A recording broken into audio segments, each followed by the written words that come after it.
صفحہ نمبر 468 جاری ہے۔ سعد بن ربیع کی شہادت۔ سعد بن ربیع کی شہادت کا ذکر۔ قریش کی روانگی کے بعد رسول اللہ صلی اللہ علیہ وآلہ وسلم نے زید بن ثابت رضی اللہ تعالیٰ عنہ کو حکم دیا کہ سعد بن ربیع انصاری رضی اللہ تعالیٰ عنہ کو ڈھونڈو کہ کہاں ہیں، اور یہ ارشاد فرمایا: ان رأیت فقرع منی السلام وقل له یقول لقا رسول اللہ کیف تجدک، اگر دیکھ پاؤ تو میرا سلام کہنا اور یہ کہنا کہ رسول اللہ صلی اللہ علیہ وآلہ وسلم یہ دریافت فرماتے ہیں کہ تم اس وقت اپنے کو کیسا پاتے ہو۔ زید بن ثابت رضی اللہ تعالیٰ عنہ فرماتے ہیں کہ میں ڈھونڈتا ہوا سعد بن ربیع کے پاس پہنچا۔ ابھی حیات کی کچھ رمق باقی تھی، جسم پر تیر اور تلوار کے 70 زخم تھے۔ میں نے رسول اللہ صلی اللہ علیہ وآلہ وسلم کا پیغام پہنچایا۔ سعد بن ربیع رضی اللہ تعالیٰ عنہ نے یہ جواب دیا: علی رسول اللہ السلام، السلام علیکہ السلام، قل لہ یا رسول اللہ ان یجد ری الجنت وقل لقومی الانصار لا عذر لکم عند اللہ ان یخلص الی رسول اللہ صلی اللہ علیہ وآلہ وسلم شفر یطرف قال وفازت نفسہ رحمہ اللہ۔ رسول اللہ صلی اللہ علیہ وآلہ وسلم پر بھی سلام اور تم پر بھی سلام۔ رسول اللہ صلی اللہ علیہ وآلہ وسلم کو یہ پیام پہنچا دینا کہ یا رسول اللہ اس وقت میں جنت کی خوشبو سونگھ رہا ہوں، اور میری قوم انصار سے یہ کہہ دینا کہ اگر رسول اللہ صلی اللہ علیہ وآلہ وسلم کو کوئی تکلیف پہنچی، در آن حالے کہ تم میں سے ایک آنکھ بھی دیکھنے والی موجود ہو، یعنی تم میں سے کوئی ایک بھی زندہ ہو، تو سمجھ لینا کہ اللہ کے یہاں تمہارا کوئی عذر کو مقبول نہ ہوگا۔ یہ کہہ کر روح پرواز کر گئی، رحمۃ اللہ تعالی ورضی اللہ عنہ۔ صفحہ نمبر 469۔ حاکم فرماتے ہیں کہ یہ حدیث صحیح الاسناد ہے، اور حافظ ذہبی رحمۃ اللہ علیہ نے بھی تلخیص میں اس کو صحیح فرمایا ہے۔ ایک دوسری روایت میں ہے کہ سعد نے زید بن ثابت رضی اللہ تعالیٰ عنہ سے یہ کہا: اخبر رسول اللہ صلی اللہ علیہ وآلہ وسلم انی فی الاموات واقرأ السلام وقل له یقول جزاک اللہ عنا وان جمیع الامت خیر، یعنی رسول اللہ صلی اللہ علیہ وآلہ وسلم کو خبر دینا کہ اس وقت میں مر رہا ہوں، اور سلام کے بعد یہ کہہ دینا کہ سعد یہ کہتا تھا کہ جزاک اللہ وان جمیع الامت خیر، اے اللہ کے رسول، اللہ آپ کو ہماری اور تمام امت کی طرف سے جزائے خیر دے کہ ہم کو حق کا راستہ بتایا۔ ابن عبد البر کی روایت میں ابی بن کعب سے مروی ہے کہ میں واپس آیا اور رسول اللہ صلی اللہ علیہ وآلہ وسلم کو سعد کی خبر دی۔ آپ نے سن کر یہ ارشاد فرمایا: رحمہ اللہ نسخ اللہ ولرسولہ حیات و مہتا، اللہ اس پر رحمت فرمائے، اللہ اور اس کے رسول کا خیر خواہ اور وفادار بندہ زندگی میں بھی اور مرتے وقت بھی۔ اللہ اس پر رحمت فرمائے، اللہ اور اس کے رسول کا خیر خواہ اور وفادار رہا زندگی میں بھی اور مرتے وقت بھی۔ حضرت حمزہ رضی اللہ تعالیٰ عنہ کی لاش کی تلاش۔ رسول اللہ صلی اللہ علیہ وآلہ وسلم حضرت حمزہ رضی اللہ تعالیٰ عنہ کی لاش کی تلاش میں نکلے۔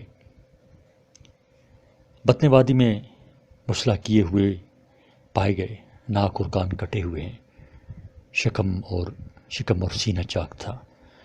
اس جگر خراش اور دل آزار منظر کو دیکھ کر بے اختیار دل بھر آیا، اور یہ فرمایا: تم پر اللہ کی رحمت ہو، جہاں تک مجھ کو معلوم ہے، البتہ تم بڑے مخیر اور صلہ رحمی کرنے والے تھے۔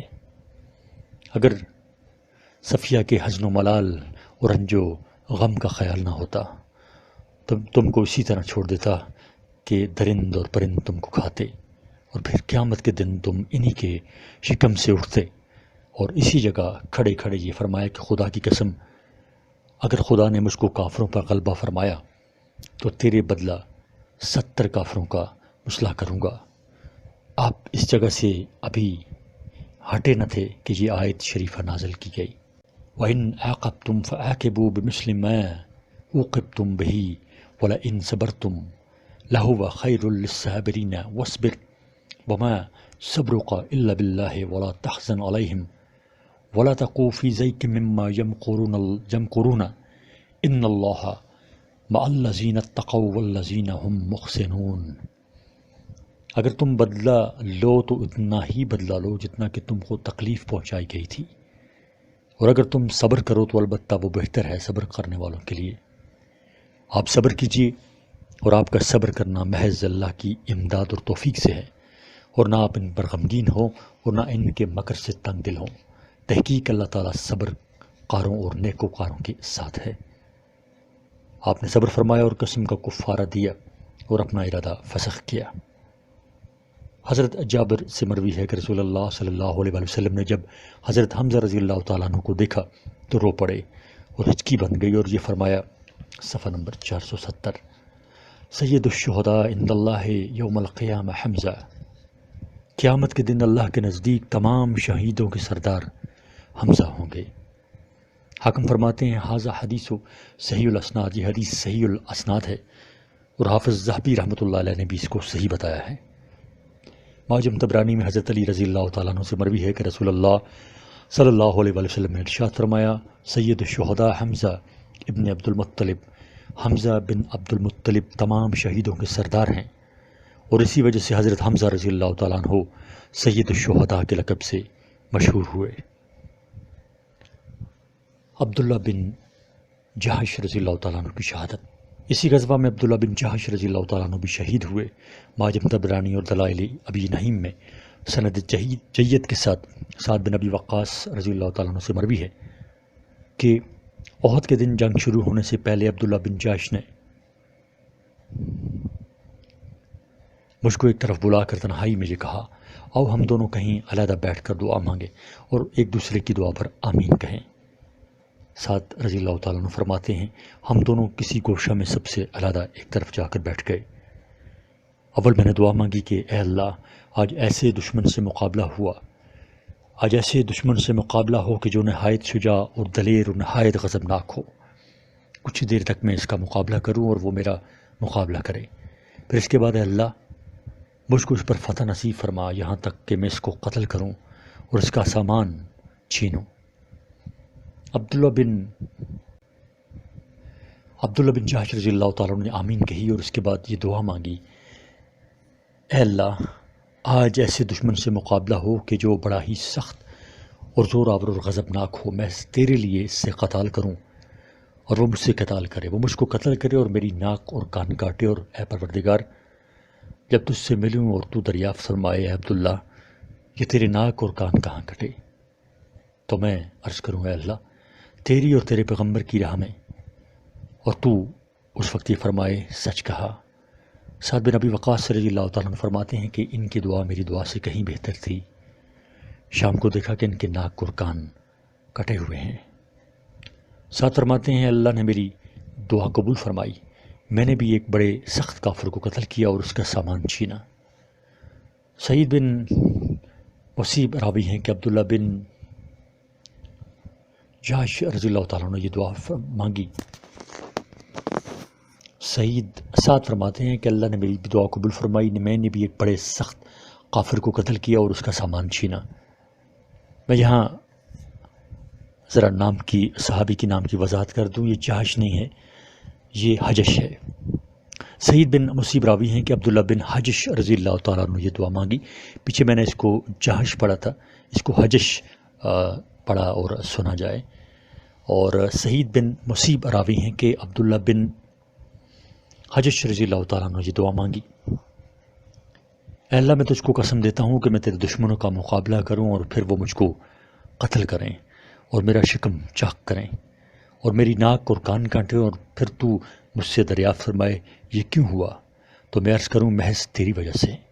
صفحہ نمبر 471۔ سعید بن مسیب رضی رحمۃ اللہ علیہ فرماتے ہیں کہ میں اللہ سے امید کرتا ہوں کہ جس طرح حق تعالیٰ نے اس خاص شان سے شہادت کے بارے میں ان کی دعا قبول فرمائی، اسی طرح اللہ نے ان کی دوسری دعا بھی ضرور قبول فرمائی ہوگی، یعنی شہید ہونے کے بعد ان سے یہ سوال فرمایا ہوگا اور انہوں نے یہ جواب عرض کیا ہوگا۔ حاکم فرماتے ہیں اگر یہ حدیث مرسل نہ ہوتی تو شرط شیخین پر صحیح ہوتی۔ ذہبی رحمۃ اللہ فرماتے ہیں مرسل صحیح اسی وجہ سے حضرت عبداللہ بن حجش رضی اللہ تعالیٰ عنہ وجدہ فی اللہ، یعنی وہ شخص جس کے ناک اور کان اللہ کی راہ میں کاٹے گئے کے لقب سے مشہور ہوئے۔ خدا بند ذوالجلال کے محبین و مخلصین عشاق و والہین کا یہی حال ہوتا ہے کہ وہ خدا کی راہ میں جان دینا اپنی انتہائی سعادت سمجھتے ہیں۔ بمقابلہ حیات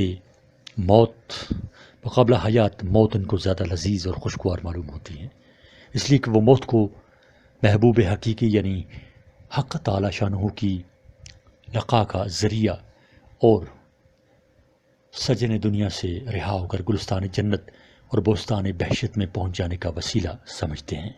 فائدہ: حق جل وعلا نے جب انسان کو خلیفہ بنانے کا ارادہ فرمایا تو فرشتوں نے عرض کیا اتجعل فیہا من یفسد فیہا ویسفک الدماء ونحن نسبح بحمدک ونقدس لک، کیا آپ اس شخص کو زمین میں خلیفہ بنانا چاہتے ہیں کہ جو زمین میں فساد اور خون ریزی کرے، حالانکہ ہم سب ہر لمحہ اور ہر لحظہ تیری ستائش کے ساتھ تسبیح و تقدیس کرتے رہتے ہیں۔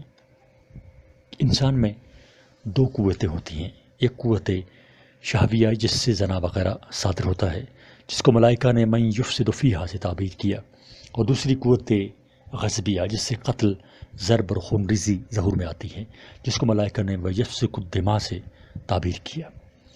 ملائکہ نے انسان کے یہ نقائص ذکر کیے، لیکن یہ خیال نہ کیا یہی قوت شہویہ جب اس کا رخ اللہ کی طرف پھیر دیا جائے گا تو اس سے وہ ثمرات و نتائج ظاہر ہوں گے کہ فرشتے بھی اش کرنے لگیں گے، یعنی غلبہ عشق خداوندی اور اس کی محبت کا جوش اور ولولہ، اور اعلیٰ حاضہ جب قوت غضبیہ کو کارخانہ خداوندی میں صرف کیا جاتا ہے تو اس سے بھی عجیب و غریب نتائج و ثمرات ظہور میں آتے ہیں جسے فرشتے دیکھ کر حیران رہ جاتے ہیں، یعنی خداوند ذوالجلال کی راہ میں جان بازی اور سرفروشی اور اس کے دشمن سے جہاد و قتال۔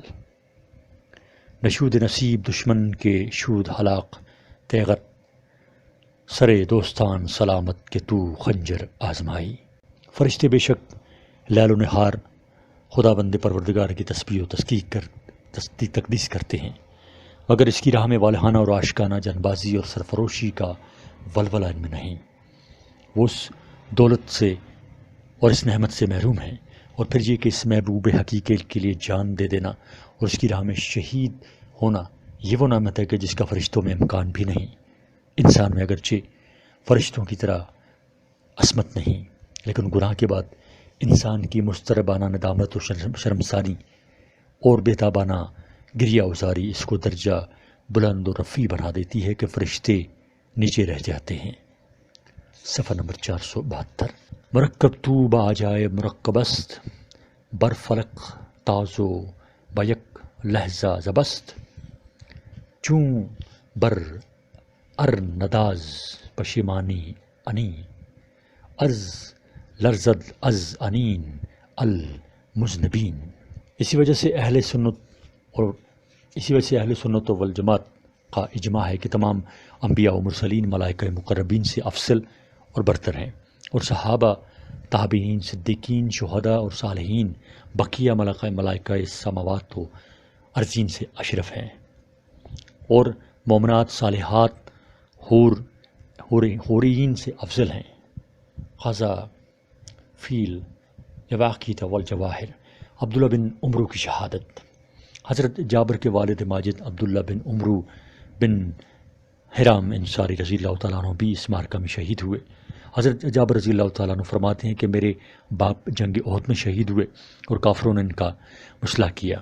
جب ان کی لاش رسول اللہ صلی اللہ علیہ وسلم کے سامنے لا کر رکھی گئی تو میرے باپ کے منہ سے کپڑا اٹھا کر دیکھنا چاہا تو صحابہ نے منع کیا، میں نے دوبارہ منہ دیکھنا چاہا تو صحابہ نے پھر منع کیا، لیکن رسول اللہ صلی اللہ علیہ وسلم نے اجازت دے دی۔ میری پھوپھی فاطمہ بنت عمرو جب بہت رونے لگیں تو آپ نے یہ ارشاد فرمایا، روتی کیوں ہے؟ اس پر تو فرشتے برابر سایہ کیے رہے ہیں یہاں تک کہ ان کا جنازہ اٹھایا گیا۔ یعنی یہ مقام رنج و حسرت کا نہیں بلکہ فرحت و مسرت کا ہے کہ فرشتے تیرے بھائی پر سایہ کیے ہوئے ہیں۔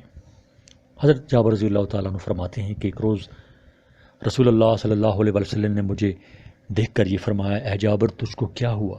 میں تجھ کو شکستہ خاطر پاتا ہوں۔ میں نے عرض کیا، یا رسول اللہ میرے باپ اس قصبہ میں شہید ہوئے اور آل و عیال اور قرض کا بار چھوڑ گئے۔ آپ نے فرمایا کیا میں تجھ کو ایک خوشخبری نہ سناؤں؟ میں نے عرض کیا یا رسول اللہ کیوں نہیں، ضرور سنائیے۔ آپ نے فرمایا کسی شخص سے بھی اللہ نے کلام نہیں فرمایا مگر پس پردہ، لیکن اللہ تعالیٰ نے تیرے باپ کو زندہ کیا اور بالمشافہ اور بالمواجہ اس سے کلام کیا، اور یہ کہا اے میرے بندے اپنی کوئی تمنا میرے سامنے پیش کر۔ تیرے باپ نے یہ عرض کیا اے پروردگار تمنا یہ ہے کہ پھر زندہ ہوں اور تیری راہ میں پھر دوبارہ مارا جاؤں۔ حق تعالیٰ نے فرمایا یہ تو نہیں ہو سکتا، اس لیے کہ یہ مقدر ہو چکا ہے کہ مرنے کے بعد دوبارہ واپسی نہیں۔ عبداللہ بن عمرو بن حرام کہتے ہیں کہ عہد سے پیشتر میں نے مبشر بن عبد المنظر کو خواب میں دیکھا کہ یہ کہہ رہے ہیں کہ اے عبداللہ تم بھی ام قریب ہمارے ہی پاس آنے والے ہو۔ میں نے کہا تم کہاں ہو؟ کہا جنت میں، جہاں چاہتے ہیں سیر و تفریح کرتے ہیں۔ میں نے کہا کیا تو بدر میں قتل نہیں ہوا تھا؟ مبشر نے کہا ہاں، لیکن پھر زندہ کر دیا گیا۔ صفحہ نمبر 473۔ عبداللہ کہتے ہیں یہ خواب میں نے رسول اللہ صلی اللہ علیہ وسلم سے ذکر کیا۔ آپ نے فرمایا اے ابو جابر اس کی تعبیر شہادت ہے، عمرو بن الجمو کی شہادت۔ اسی غزوہ میں عبداللہ بن عمرو بن حرام کے بہنوئی عمرو بن الجمو رضی اللہ تعالیٰ عنہ بھی شہید ہوئے۔ ان کی شہادت کا واقعہ بھی عجیب ہے۔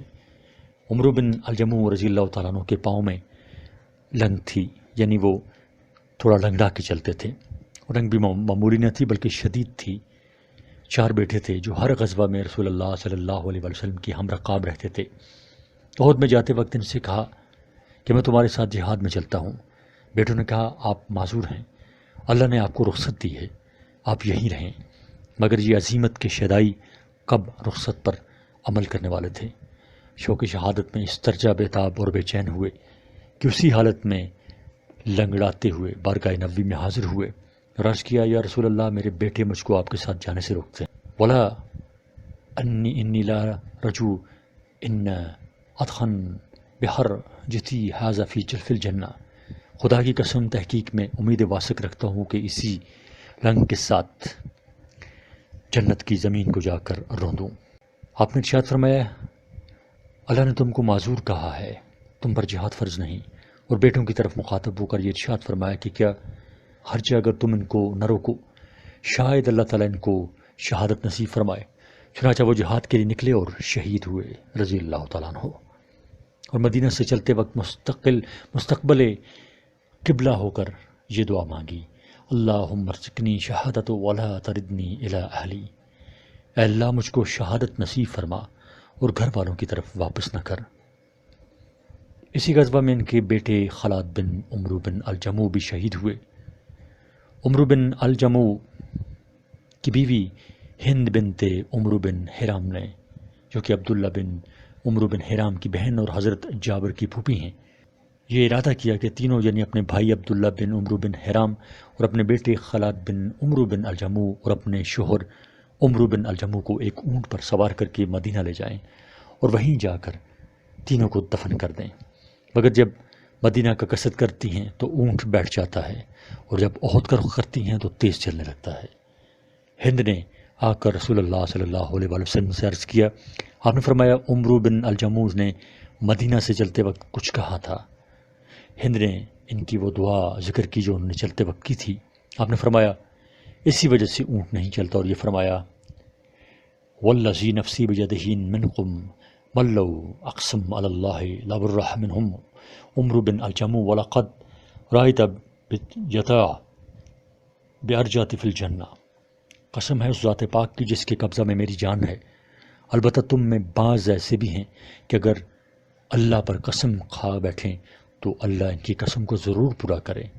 ان میں سے عمرو بن الجمو بھی ہیں، البتہ تحقیق میں نے ان کو اسی لنگ کے ساتھ، اسی یعنی لنگڑا ہونے کے ساتھ، اسی لنگ کے ساتھ جنت میں چلتا ہوا دیکھا ہے۔ صفحہ نمبر 474۔ عبداللہ بن عمرو بن حرام اور عمرو بن جمو رضی اللہ تعالیٰ عنہما عہد کے قریب دونوں ایک ہی قبر میں دفن کیے گئے۔ حضرت خسیمہ کی شہادت۔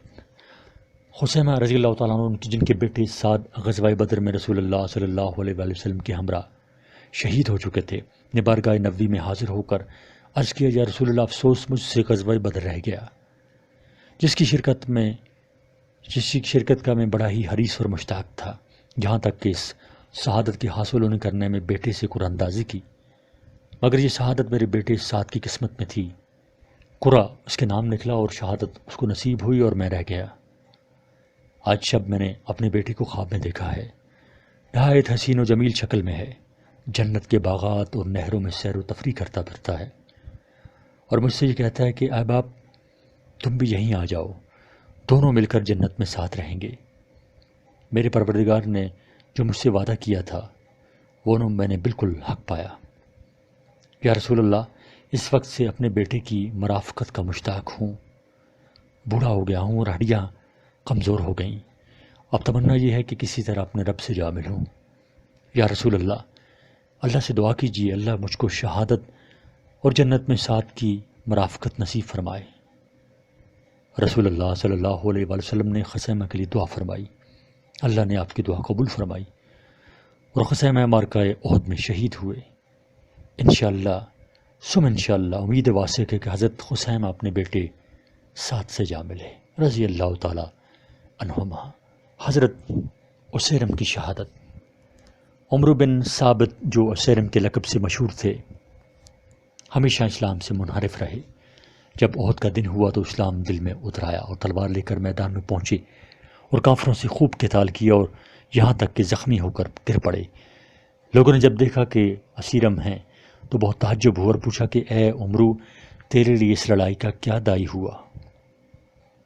اسلام کی رغبت یا قومی غیرت و حمیت؟ اسیرم نے جواب دیا، بل رغبت فی الاسلام فآمنت باللہ ورسولہ فاسلمت واخذت سیفی وقالت مع رسول اللہ صلی اللہ علیہ وآلہ وسلم حتی اصابنی ما اصابنی۔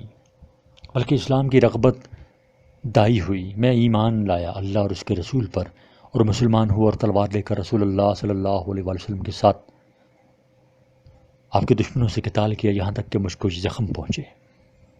یہ کلام ختم کیا اور خود بھی ختم ہو گئے رضی اللہ تعالی عنہ۔ انہ لمن اہل الجنہ، البتہ تحقیق وہ اہل جنت سے ہے۔ روائے ابن اسحاق و اسناد حسن، صفحہ نمبر 475۔ ابو ہریرہ رضی اللہ تعالیٰ عنہ فرمایا کرتے تھے، بتلاؤ وہ کون شخص ہے کہ جو جنت میں پہنچ گیا اور ایک نماز بھی نہیں پڑھی؟ وہ یہی صحابی ہیں۔ حضور صلی اللہ علیہ وآلہ وسلم کے لیے اہل مدینہ کا اضطراب۔ مدینہ منورہ کے مردوں اور عورتوں کا حضرت صلی اللہ علیہ وآلہ وسلم کی خیریت اور سلامتی معلوم کرنے کے لیے ہجوم۔ جنگ کے متعلق مدینہ میں چونکہ وحشت ناک خبریں پہنچ چکی تھیں، اس لیے مدینہ کے مرد اور عورت اور بچے اور بوڑھے اپنے عزیزوں سے زیادہ آپ کو سلامت و عافیت کے ساتھ دیکھنے کے متمنی اور مشتاق تھے۔ چنانچہ سعد بن ابی وقاص رضی اللہ تعالیٰ عنہ راوی ہیں کہ واپسی میں رسول اللہ صلی اللہ علیہ وآلہ وسلم کا گزر ایک انصاری عورت پر ہوا جس کا شوہر، بھائی اور باپ اس معرکہ میں شہید ہوئے۔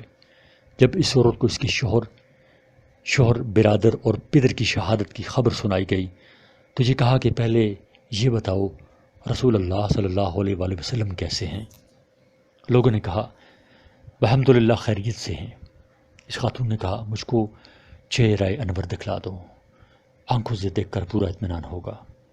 لوگوں نے اشارہ سے بتلایا کہ حضور صلی اللہ علیہ وآلہ وسلم یہ ہیں۔ جب اس خاتون نے جمال نبی کو دیکھ لیا تو یہ کہا قل مصیبت و بعد قا جلل، ہر مصیبت آپ کے بعد بالکل ہی اور بے حقیقت ہے۔ اللہ کا خاص انعام۔ مارکہ کارزار میں عین پریشانی کی حالت میں محبین بااخلاص پر حق تعالیٰ کا ایک خاص انعام یعنی ان پر غنود کی طاری کر دی گئی۔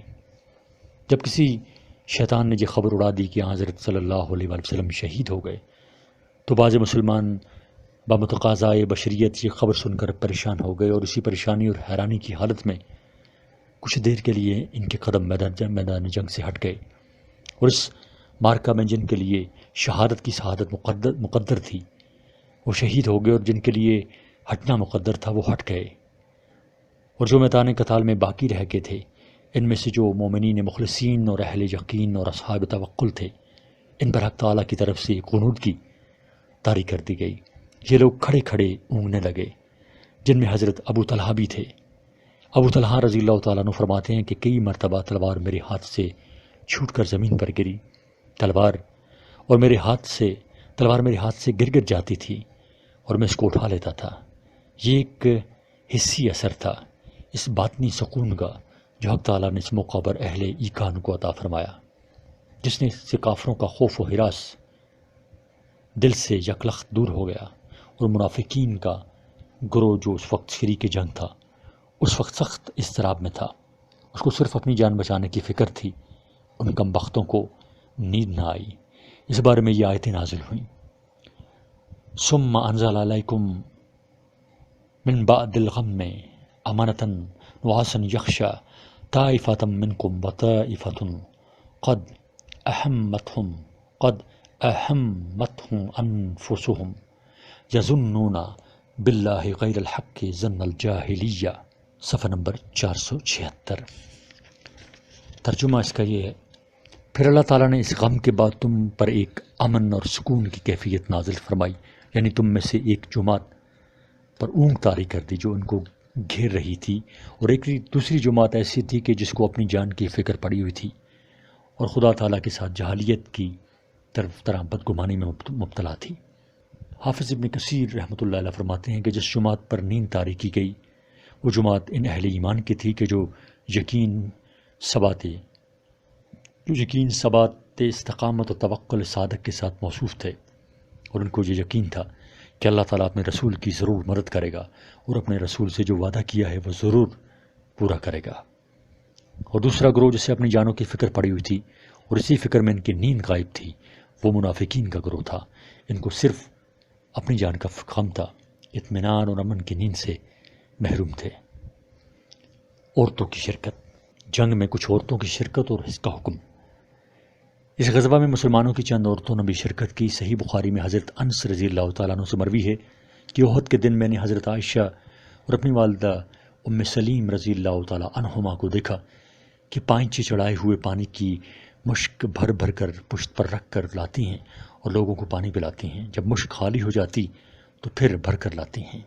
صحیح بخاری میں حضرت عمر رضی اللہ تعالیٰ عنہ راوی ہیں کہ ابو سعید خدری کی والدہ ام سلیت بھی احد کے دن ہمارے لیے مشک میں پانی بھر بھر کر لاتی تھیں۔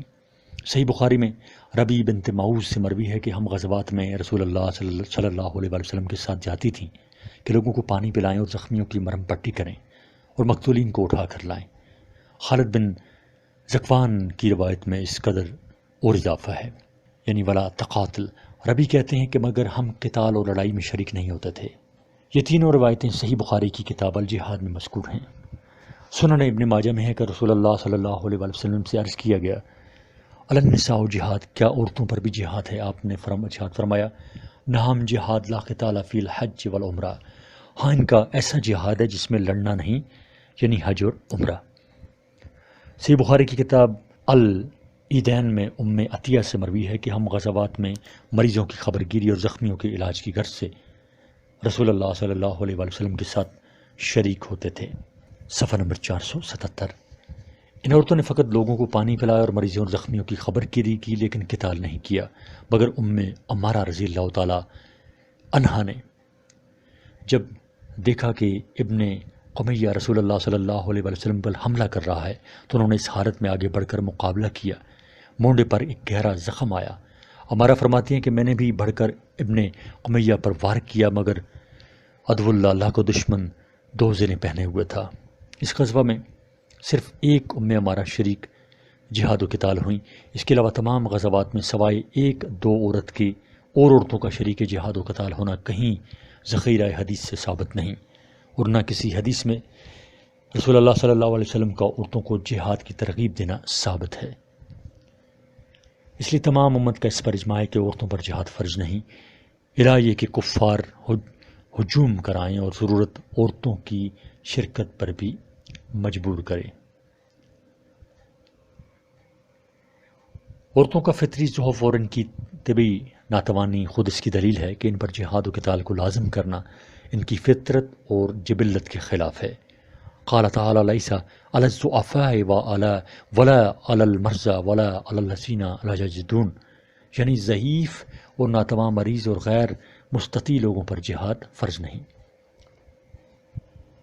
رسول اللہ صلی اللہ علیہ وسلم ہر جہاد میں یہ تاکید فرماتے تھے کہ کسی عورت کو قتل نہ کرنا۔ ایک مرتبہ آپ نے ایک عورت کو مقتول دیکھا جو غلطی سے قتل ہو گئی تھی، فرمایا ما کانت ھذا لتقاتل، یہ تو قتال کے قابل نہیں۔ صحیح بخاری میں حضرت عائشہ سے مروی ہے، حضرت عائشہ صدیقہ رضی اللہ تعالی عنہا سے مروی ہے کہ ہم نے عرض کیا یا رسول اللہ، ہم جہاد کو سب سے افضل اور بہتر عمل سمجھتے ہیں، کیا ہم عورتیں اس میں شریک نہ ہوا کریں؟ آپ صلی اللہ علیہ وآلہ وسلم نے فرمایا نہیں، تمہارا جہاد تو حج مبرور ہے۔ اصل حکم عورتوں کے لیے یہ ہے وَقَرْنَ فِي بُيُوتِكُنَّ، اپنے گھروں میں ٹھہرو، باہر نہ نکلو۔ اس لیے نبی اکرم صلی اللہ علیہ وآلہ وسلم نے عورتوں کا نماز کی جماعت میں حاضر ہونا بھی پسند نہیں فرمایا، اور عطر اور خوشبو لگا کر یا عمدہ کپڑے پہن کر مسجد میں آنے کی صریح ممانعت فرمائی، اور بجائے صحن خانہ کے دلان میں اور اس سے بڑھ کر کوٹھری میں عورت کی نماز پڑھنا افضل قرار دیا۔ لہٰذا جب شریعت مطہرہ صف نماز میں عورتوں کی حاضری پسند نہیں کرتی تو صف جہاد و قتال میں بلا ضرورت ان کی حاضری کیسے پسند کر سکتی ہے؟ اس لیے حضرت فقہائے نور اللہ مرقد ہم نے یہ فتویٰ دیا کہ نماز کی جماعت اور جہاد میں عورتوں کا حاضر ہونا ناپسندیدہ ہے، مگر مجاہدین کی اعانت اور امداد اور مریضوں اور زخمیوں کی خبرگیری کی غرض سے صرف ان عورتوں کا حاضر ہونا جائز ہے کہ جن کی حاضری باعث فتنہ نہ ہو، یعنی بوڑھی ہوں، بشرطے کہ شوہر یا ذی رحم محرم ان کے ہمراہ ہو، جیسے کہ حدیث میں ہے کہ کسی عورت کے لیے جائز نہیں کہ بغیر شوہر یا بغیر ذی رحم محرم کے ہمراہ لیے حج وغیرہ کسی قسم کا کوئی سفر کر سکے۔ اسی وجہ سے بعض فقہا کا یہ قول کہ جس عورت پر ذی ثروت اور صاحب استطاعت ہونے کی وجہ سے حج فرض ہو اور شوہر اور ذی رحم محرم نہ رکھتی ہو تو اس پر نکاح واجب ہے کہ نکاح کر کے شوہر کے ہمراہ حج کو جائے تاکہ بغیر محرم کے سفر نہ ہو۔ مسجد میں نماز کے لیے عورتوں کی حاضری اس شرط کے ساتھ جائز ہے کہ ان کی حاضری موجب فتنہ نہ ہو، ورنہ ناجائز اور حرام ہے۔ صفحہ نمبر 478۔ اسی طرح ہسپتالوں میں عورتوں کا غیر مردوں کی تیمارداری کرنا بھی بلا شبہ حرام ہے۔ اے میرے دوستو، موجودہ تہذیب پر نظر مت کرو۔ موجودہ تہذیب کی بنیاد اور عمارت اور تمام فرش نفسانی شہوتوں اور شیطانی لذتوں پر مبنی ہے، اور حضرات انبیاء کرام کی شریعتیں عفت اور عصمت اور پاکدامنی پر مبنی ہیں۔ جس کو خداوند تعالیٰ نے عقل دی ہے وہ عفت اور شہوت کے فرق کو سمجھے گا، اور جو نفس و شیطان کا غلام بنا ہوا ہے اس سے خطاب ہی فضول ہے۔ ایسے بے عقل کے نزدیک نکاح اور زنا میں بھی فرق نہیں۔ اللہ اکبر، کیا وقت آ گیا کہ جب شریعت مقدسہ عفت اور عصمت کی طرف دعوت دیتی ہے تو یہ بندہ شہوت اس پر نکتہ چینی کرتے ہیں۔ شہدائے احد کی تجہیز و تکفین۔ اس غزوہ میں 70 صحابہ شہید ہوئے، جن میں اکثر انصار تھے۔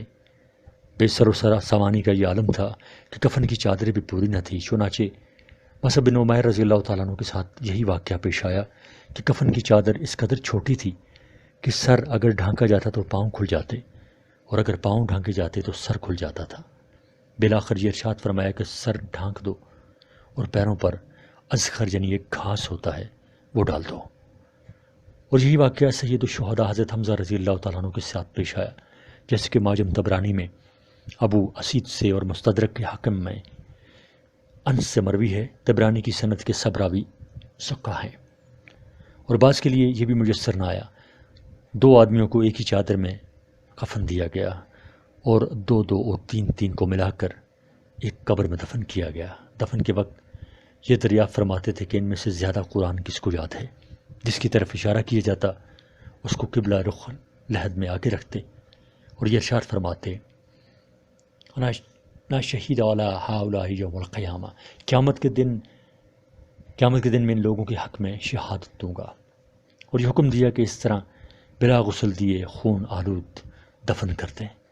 صحیح بخاری کتاب الجنائز۔